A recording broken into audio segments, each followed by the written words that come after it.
Hello. Before you get too excited, this is not Life with Spice. No. This is not an episode. That episode will be coming. Well, between all the snowstorms we've been having, the spice that I didn't have and I needed to buy didn't get here on time. It only got here this week. And so I was like, this ain't gonna work. I can't do this. I gotta do something else, but I gotta do something fun, something interesting. But it's officially spring, right? So, in the celebration of spring and summer coming on and kids being outside, when you've got snow boots and jeans and snow pants and your coat and hat and gloves and you're all bundled up, you're not scraping a lot of things. No. So in the spirit of, damn, spring's here and summer's gotta be coming, we're going to do, I'll get in the middle of this thing eventually. We are going to be doing a herbal healing antibiotic ointment. I had to think of the word. Yeah. Herbal antibiotic ointment is what we're doing today. And I've got my own little twist and kink to it, like usual, because I just can't, I always change things up. That's just how it is. Yeah, so I have been making this for a couple of years now. Actually, it's longer than that. So it probably goes back to 2019, 2018, 19 for sure. Whatever. So you know what Neosporin is, right? Or bacitracin. You put it on, you cut your finger, you put it on, or, just so you don't get infection in the wound. There's a lot of herbs that are antibacterial and antimicrobial that do just as well or even better than those over-the-counter medications. So I've used this, and we've used it on a lot of different things recently this year. My husband uses it on rashes, okay? He breaks out really bad, and then he will put that on. And my son has used it on his horse. Seriously. My son had a friend who had a sore in his ear. You know how you get a pimple and then but it actually escalated and was getting worse and would bleed and scab over, but it was actually growing bigger and not getting. So I gave him just a little container of it, and the next time I saw him, I was like, how'd it work? And he's like, it took it away right away. And I was like, well, that's great.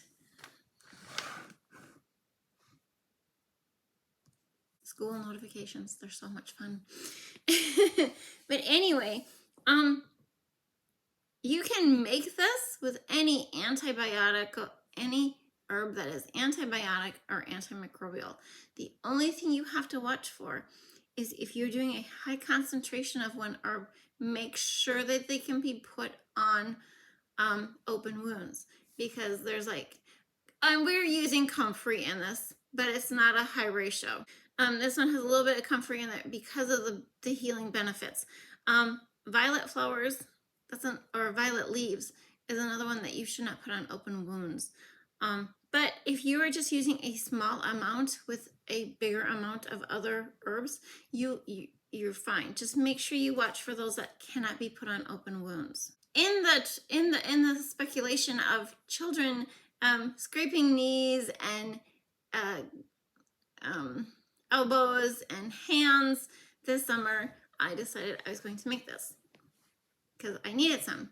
You can put it in a smaller tube and put it in your purse for just, those travel or purse or diaper bag. I don't have any more diaper bags, but I'm past that stage. But you can put them in there just for quick, scrapes and cuts and bugs and whatever. So it's an herbal oil infused. why I'm starting it now is because it takes 4 to 6 weeks for you to infuse it. And I like to infuse it long. I don't like the heat method. I just like the long. I just feel it works better. My little twist to this is, do you remember the Cottonwood buds from January when we made the Cottonwood bud oil? We were putting some of that in here, but it's from last year. It's not this year's.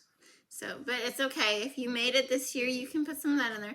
And we're also doing a pine resin oil. I'm going to show you how to make that. And also, you know, I don't understand. I can never get it to dissolve really well in the oil unless I do it like a few times. So that's why when I am doing something on the crock pot, you will see those other jars in there. And that's because, oh, I'm going to do this pine salve again. Pine salve oil. It's not a salve yet because I haven't added the beeswax to it. But I will stick it in there it takes me a few times. I don't know why. Maybe I have too much pine resin in there. It could be, or maybe it's a type of resin. I don't know. But yeah, so that's what we're doing today. Make sure it's pine resin, not rosin, because if you put rosin, we're going to have another issue altogether. Resin with an E. No, you can go back and watch the video on the cottonwood buds. As far as pine goes, it increases circulation. Pine resin. We're talking not pine needles, we're talking pine resin now. Increases circulation, great for first aid. It's a drawing salve, helps with aches and pains, skin conditions. It is a topical king. And the herbs I'm putting in here are an assorted blend. Like I said, anything antimicrobial, antibiotic will work for you. So that's what we're doing today. It's going to be kind of a chink, you know, I'm sorry it wasn't Life with Spice, but that'll be coming. 3 things. Dream big. Be true to you. You are worth it. And I'm Tonya from Tonya's Witchy Kitchen. Let's go do this. Herbal antibiotic cream, salve, oil, whatever. Okay. We've actually used this on our baby goats too recently. So you need pine resin. And since I don't really go foraging for it, I buy it. I've used this on my beeswax wraps. I've used this in soap. That'll be coming up in the next, down the road. But this is the pine resin, and it takes 2 ounces. That's what I'm doing, is 2 ounces. I can't measure either. And it's kind of gritty and sticky, and it's really weird. Really weird. So you want a jar that is not your favorite jar. It does clean out with alcohol, you know, but... And then I am using extra virgin olive oil because I like that for our skin things. When it comes to skin and body products, I tend to go for the better quality. If that makes sense. So you want to get all the chunks out, mix it up really well, get all the chunks out, and then we're going to put it into a double boiler at this time, okay? You could do a crock pot. I did a double boiler for this. There's my double boiler. You want to bring it to a boil. I'm not leaving the spoon in there, guys, okay?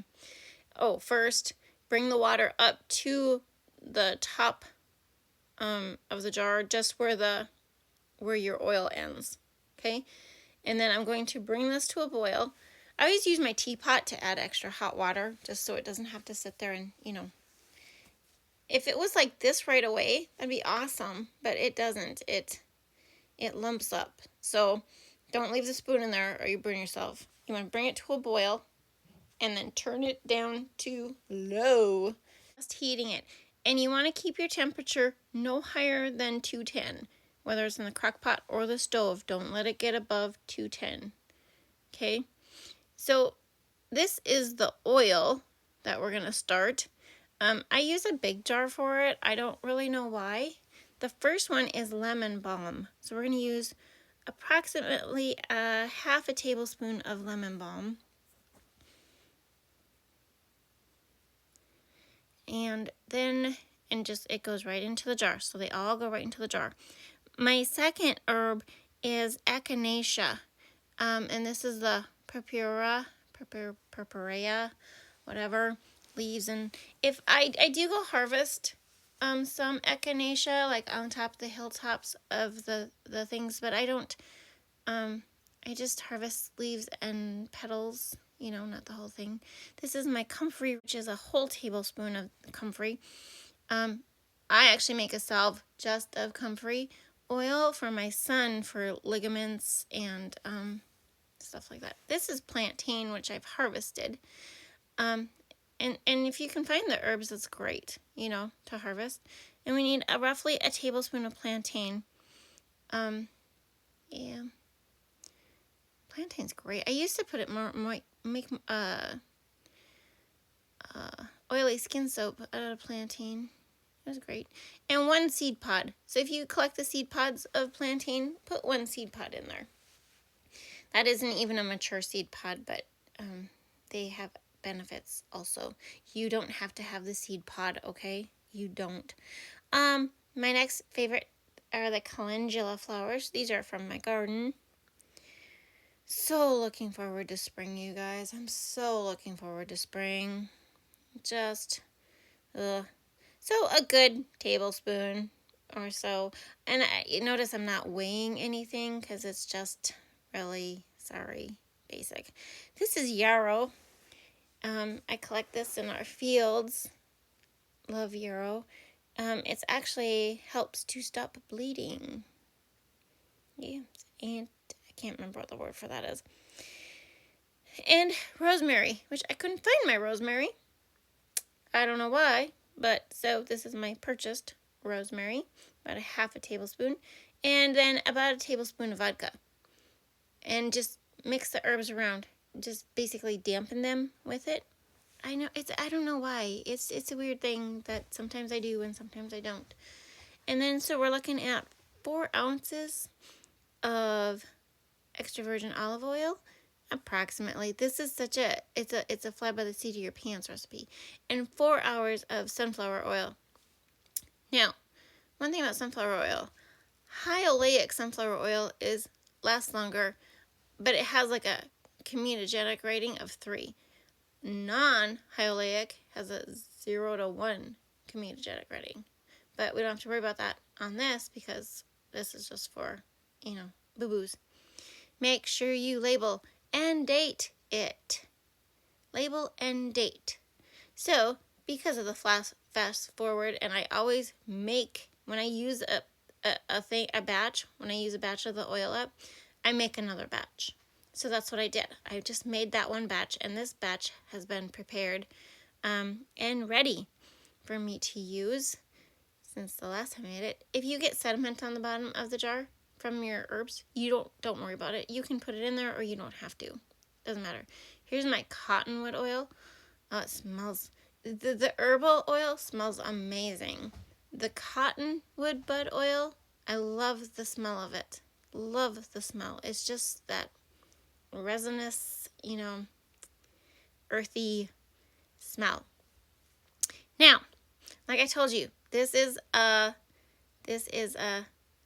pine resin oil that I had made. I've been working on it for like the last year because every time I put it in the crock pot, or run the crock pot with infusions, I put it in there, obviously. And so I think my ratio was, I don't even know what my ratio was. I think it was 15% of the pine, 10% of the cottonwood, and 75% of the herbal oil. Now at this point right here, this would make a great muscle relief, like sore muscles if you wanted to rub it in because of the cottonwood and the pine and the different herbs. But yeah, you could. You absolutely could. And yes, I'm sorry, there's a little bit of math in here. So your ratio for oil to beeswax is 100 milliliters. So read the jar, not the measuring thing, to 17 grams. Sorry, that looks horrible. 17 grams of beeswax. So when I look at my container, I have 350 milliliters Okay? And to figure out the ratio, you just multiply the 350 times the 17 divided by the 100, and I get 55, roughly 55 grams of beeswax for my oil. Now, I am going to put this in the microwave for a little bit. Oh, no, I didn't. I put it in the double boiler to melt down the beeswax. And it wasn't totally melted down, but it was high. But I have to melt the oil anyway, and it all has to be above 160 degrees. And it's going to take a little bit to melt that beeswax down in a double boiler, but I prefer that over the microwave anytime.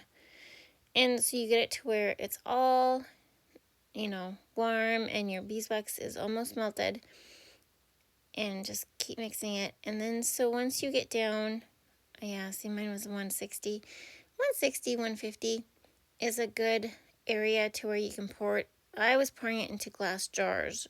If you get a little cooler, you can pour it into a plastic little container. That is what I normally do for my husband or son or somebody who's taking it with, is just put it into a recycled little container. And this is a large lip balm tube, and I'm going to do a little one for my daughter to have as well. And there you have it, an herbal antibacterial ointment. Safe for your family and your pets. I hope you had a good time. Thank you for stopping by. I will see you next time. Bye-bye.